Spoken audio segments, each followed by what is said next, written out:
Jadi, semuanya masih di dalam pertemuan yang ketiga terkait dengan karakteristik limbah padat yang kedua. Kalau tadi kita sudah bicara terkait dengan nilai kalor, yang kedua terkait dengan apa tadi? Yang kedua masih ingat ya, kita ada latihan tadi, kita masuk dengan kadar air, dan saat ini kita bahas terkait dengan kadar volatil, materi yang mudah menguap.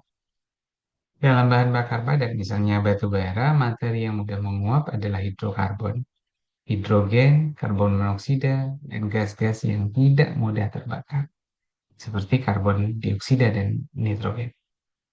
Kalau makin tinggi kadar organik dalam tumpukan limbah padat tadi, semakin mudah bahan tersebut terbakar dan semakin tinggi nilai kalornya. Nah, ini angka ini berbanding lurus dengan peningkatan nyala api. Nah, dalam pengukuran batu bara, kadar volatil ini adalah banyaknya materi yang hilang saat bahan ini dipanaskan pada temperatur 950 derajat. Nah, dalam kaitannya dengan sampah atau limbah padat, temperatur yang digunakan adalah 550 sampai 600, yang merupakan temperatur baku untuk limbah secara umum, khususnya limbah cair. Nah, satuannya sama seperti kadar air tadi ya, dia menggunakan persentase berat, tapi berat kering ya, sebagai rasio dari berat bagian volatil sampah terhadap kadar padatan sampah. Nah, ini kita bisa lihat di tabel yang ada di sebelah, grafik yang ada di sebelah, kita bisa lihat bahwa sampah organik, oh mohon maaf, bahwa sampah organik, plastik, memiliki kadar volatil yang lebih tinggi dibandingkan dengan jenis sampah yang lain. Gitu ya. Nah, nomor 4 apa ya? Yaitu kadar abu yang kebalikan dengan kadar volatil tadi, dia tidak bisa tervolatisasikan atau bagian sampah yang tidak terbakar atau sisa memang pembakaran tadi. Abu mengurangi kapasitas pembakaran, meningkatkan biaya penanganan, dan mempengaruhi efisiensi pembakaran dan efisiensi boiler pada insinerator, serta menyebabkan adanya penggumpalan atau penyumbatan dalam sebuah saluran. Ya. Nah, biasanya yang menjadi abu setelah proses pembakaran ini adalah mineral-mineral dalam limbah padat tersebut. Kalau tadi yang volatil 550 sampai 600 juga sama kadar abu, ah, temperatur pengukurannya adalah 5500, 550 sampai 600 derajat. Nah, berat kering itu adalah berat kering tersebut adalah sama dengan kadar volatil ditambah dengan kadar abu.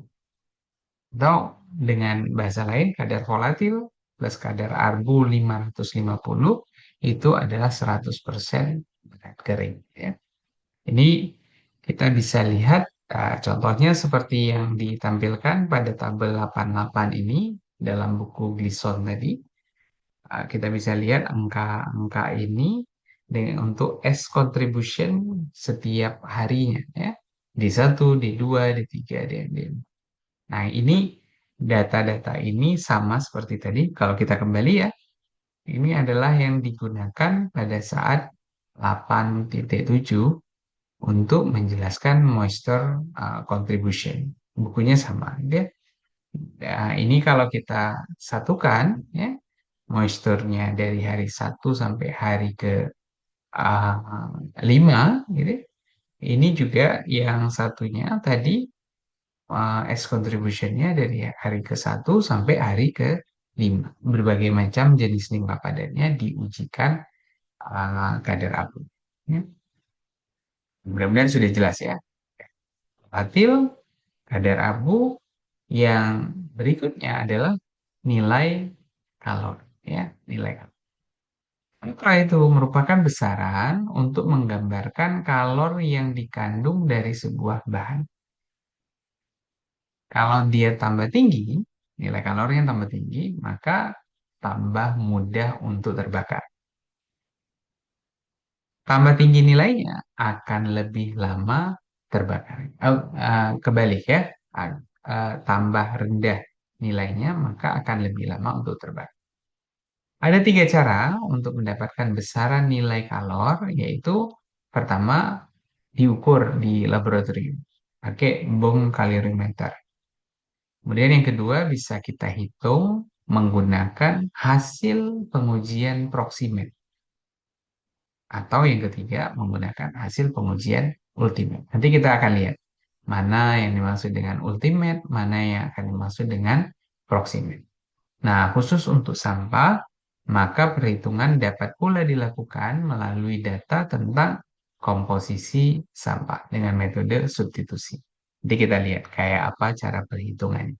Jadi ada beberapa cara untuk menghitung ya, bukan mengukur di laboratorium, tapi adalah menghitung berdasarkan nilai yang didapatkan dari laboratorium untuk parameter yang lain. Satuannya bisa kalor, bisa BTU ya.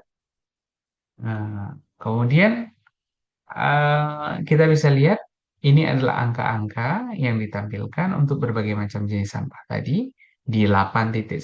Merupakan tabel dalam buku Gleason tadi 87, 88, 89 yang kita pakai untuk menjelaskan beberapa parameter karakteristik fisik ya.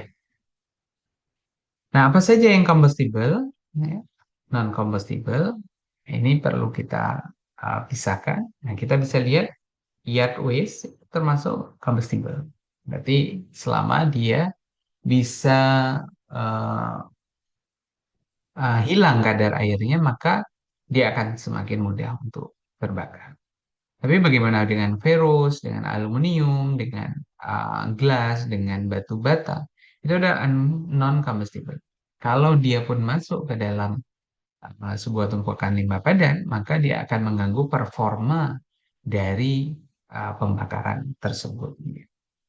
Nah, tadi kita sudah janji apa perbedaannya dari proximate kemudian dengan ultimate. Proximate tadi adalah uh, kadar-kadar yang tadi ya. Jadi proximate tadi ini adalah yang dimaksud dengan uh, kadar air, kadar abu, ya, volatil, kemudian nilai kalor. Ini adalah angka proximate. Sedangkan ultimate analisis adalah angka ini sulfur, hidrogen, karbon, nitrogen, oksigen, abu, gitu, ya, yang dihasilkan dari pengukuran dari tiap limbah padat yang dihasilkan. Oke ya, mudah-mudahan jelas. Kemudian yang kedua tadi saya sempat menjelaskan terkait dengan uh, energi kontennya kita bisa hitung, gitu ya. Nah, ini adalah contoh perhitungan. Nah, ini dengan menggunakan uh, energi konten dengan menggunakan weight basis itu yang hubungannya dengan berat basal ya, dari komponen waste-nya. Ini ada komponen waste-nya yang dihasilkan pada P17. Kita diminta untuk menghitung energi konten overload ya, secara keseluruhan yang dihasilkan oleh jenis limbah padat ini gitu ya. Kalau diasumsikan bahwa limbah padat tersebut sebesar 100 pound. Nah, 100 pound. Mudah-mudahan teman-teman ada gambaran untuk menghitungnya. Saya coba kasih clue, tapi teman-teman nanti coret-coret sendiri gitu ya. Persentase by weight-nya adalah ini ya. Jadi ada tadi kalau food tadi secara total dia ada 100 pound. Kita buat dulu Tapi kalau dia 10% berarti dia 10, ya. Kalau 33 berarti 33, ya. Kalau 8 berarti 8, kalau 5 berarti 5, 3, 4, 18, 10, 9. Jadi kalau di total di sini adalah 100 watt.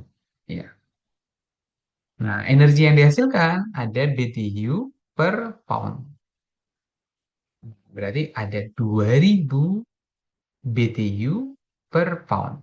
Jadi kalau kita hitung, berarti caranya gimana? Berarti energi kontennya saat kita hitung BTU-nya saja, berarti 2000, ya, per poundnya. Sementara kita punya untuk food itu adalah 10 pound. Berarti 2000 dikali dengan 10. Jadi di sini sudah ada 20.000 BTU, kemudian ada 7.200 dikali dengan 33. Sehingga bisa dihitung nanti keseluruhannya ikut berapa, gitu ya. Coba kita coba ya.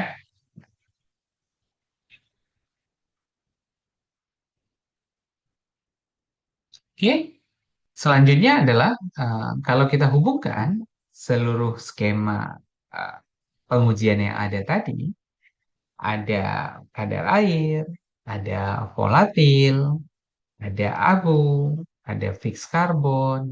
Ini punya hubungan. Secara keseluruhan adalah itu adalah berat basa. 100% berat basa kalau itu dikurangi dengan kadar air, maka disebut sebagai berat kering. Kalau itu dikurangi dengan fixed karbon, maka dia jadilah berat abu. Jadi ada struktur yang berhubungan antara untuk menunjukkan ya parameter yang berhubungan antara abu, fixed karbon, volatil, kadar air, berat kering, dan berat basah. Mudah-mudahan dapat dipahami dengan bantuan grafik ini, gitu ya. Oke, selanjutnya adalah kadar-kadar yang lain yang dimiliki oleh limbah padat untuk menunjukkan karakteristik kimia. Salah satunya ada kadar sulfur dan kadar klorin. Kadar sulfur dan klorin ini menjadi sangat penting sebagai parameter yang digunakan pada saat parameter pembakaran. Misalnya dengan menggunakan insenerator. Sulfur yang nanti akan membentuk SO4, ya. Klorin akan membentuk asam-asaman, gitu ya. Akhirnya ya tadi akan membentuk hujan asam, ya. Yang saat kalau lepas ke udara, maka nilai sulfur dan klorin ini yang menjadi ya hal yang sangat penting. Maka seluruh parameter yang berpotensi menghasilkan kedua kadar ini kemudian diujikan, ya. Nah, ini misalnya sumbernya dari glison tadi, udah ada sumber yang kedua dari glison juga yang mengukur dari seluruh limbah padat yang ada. Nah, ini adalah sulfur contribution-nya berapa. Kemudian ada total klorin yang dihasilkan, gitu. Nah, ini adalah gambaran dari karakteristik kimia. Nah, bagaimana dengan karakteristik biologis? Ini juga ada. Biasanya kita sebut dengan biodegradation fraction, gitu.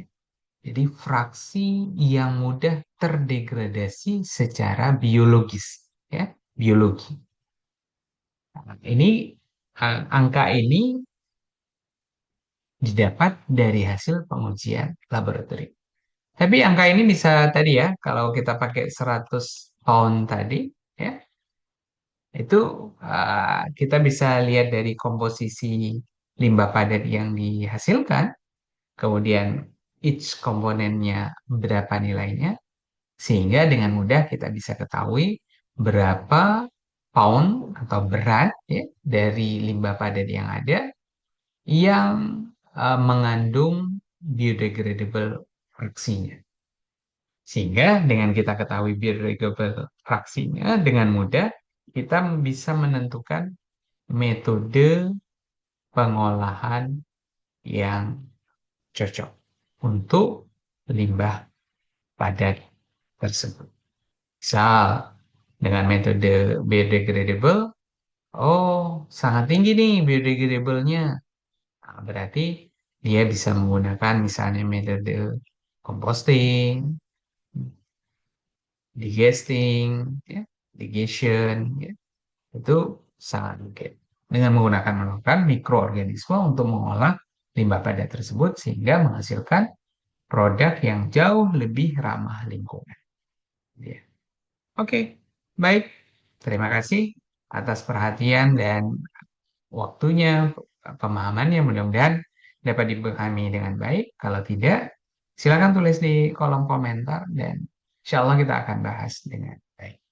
Terima kasih atas perhatiannya. Kita akhiri. Wabillahi taufiq wal hidayah. Wassalamualaikum warahmatullahi wabarakatuh.